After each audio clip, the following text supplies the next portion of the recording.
सास बहू का प्यार।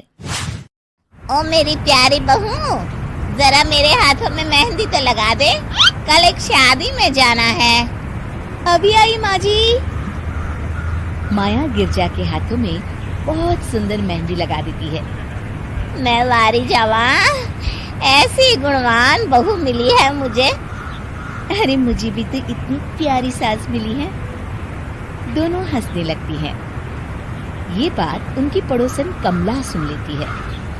बड़ी आई गुणवान बहू और प्यारी सास, सब नाटक है नाटक। कमला स्वभाव से बहुत तेज होती है। उसकी अपनी बहू से बिल्कुल नहीं बनती, इसीलिए वो गिरजा से जलती है। अगले दिन मंदिर में, अरे गिरजा बहन, आज शाम मंदिर में कीर्तन का प्रोग्राम है, आप आएंगी ना? हाँ हाँ जरूर। वही तो, कम से कम इसी बहाने इन बहुओं से छुटकारा तो मिलेगा। कैसी बातें कर रही हो कमला, मेरी बहू तो साथ आएगी। अरे माया कितने अच्छे भजन गाती है, तुमने नहीं सुना? हाँ हाँ, ठीक ही गाती है। मैं तो रोज शाम को माया से भजन सुन के ही सोती हूँ। हाँ हाँ, अब मैं चलती हूँ, मुझे देर हो रही है। शाम को मंदिर में, वाह माया बिटिया, आज तुम्हारा भजन सुन के तो मन खुश हो गया। धन्यवाद पंडित जी, माँ जी चाहती थी कि मैं आऊं, इसीलिए मुझे आज यहाँ गाने का मौका मिला। भाई धन्य हो गिरजा, इतनी प्यारी बहू मिली है तुम्हें। सो तो है पंडित जी। कमला दूर खड़ी सब सुन रही होती है। इनका प्यार तो अब मैं निकालती हूँ। अगले दिन कमला छत से माया को आवाज लगाती है। अरे माया! जी बुआ जी। जरा इधर तो आना, कुछ बताना है। अभी आई बुआ जी। क्या हुआ? माया कमला के पास जाती है। पता है, कल सुबह गिरजा मंदिर में कह रही थी कि उसकी किस्मत फूट गई जो उसे तेरे जैसी बहू मिली। अच्छा बुआ जी, किसी बात पर गुस्से में कह दिया होगा। आप तो जानती हैं, माँ जी मुझे कितना प्यार करती हैं। अरे वो चाहती ही नहीं थी कि तू मंदिर में आए, वो तो मेरे बहुत कहने पर तुझे लेकर आई। दरअसल बुआ जी, घर पर बहुत काम रहता है ना, इसलिए माँ जी ने सोचा होगा मैं थक जाऊंगी। देखिए ना, कल हम मंदिर से देर रात घर आए तो उन्होंने कोई काम मुझे अकेले नहीं करने दिया। खाना उन्होंने खुद बनाया। अरे ये कलमुही तो अपनी सास की बुराई करने को तैयार ही नहीं। और कुछ बुआ जी? हैं? नहीं नहीं, और कुछ नहीं, अब तो जा यहाँ से।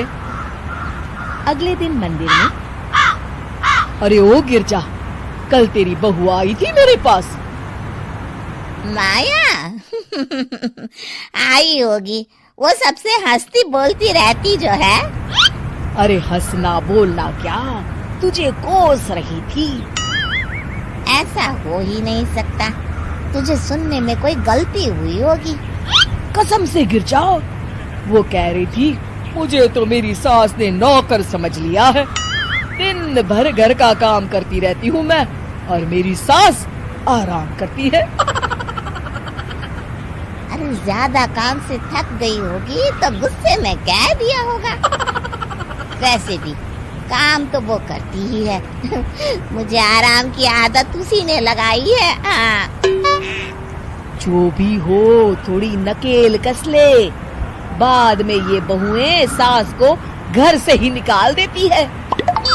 कैसी बातें करती हैं कमला, मैं तो कहूँगी तू अपनी बहू के साथ प्यार से रहा कर, इधर उधर की बातों में ज्यादा ध्यान मत दिया कर। बड़ी आई मुझे सिखाने, मैंने तो तेरी भलाई के लिए कहा था, नहीं सुनना तो जा यहाँ से। अगले दिन, क्या हुआ माँ जी? कमला बुआ जी क्या कह रही थी? तू तो जानती है कमला और उसकी बातें।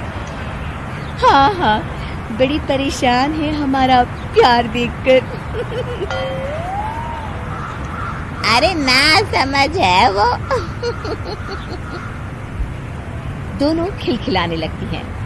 शाम को कमला मंदिर के कोने में अकेली बैठी होती है। क्या हुआ कमला बेटी? पंडित जी, मैं बहुत परेशान हूँ। मेरी बहू मुझे प्यार नहीं करती। वही गिरजा की बहू उस पर जान छिड़कती है। ये तो अपनी अपनी करनी है बेटा। गिरजा की बहू ही नहीं, गिरजा खुद भी तो अपनी बहू को जान से ज्यादा चाहती है ना। सो तो है। बस बिटिया, इसी में सारा भेद छुपा है। प्यार दो तो प्यार मिलेगा ही।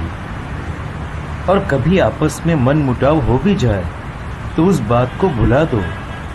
गलतियां तो हम सबसे होती हैं, आखिर हम सब इंसान ही है ना। ये तो आप सही कह रहे हैं पंडित जी। अब जाओ और दूसरों की बगिया में आग लगाने की जगह अपने बगीचे के पौधों को सींचो। जी पंडित जी। शिक्षा: दूसरों को अच्छा देख उनसे ईर्ष्या करने की जगह खुद को अच्छा बनाने का प्रयास करें।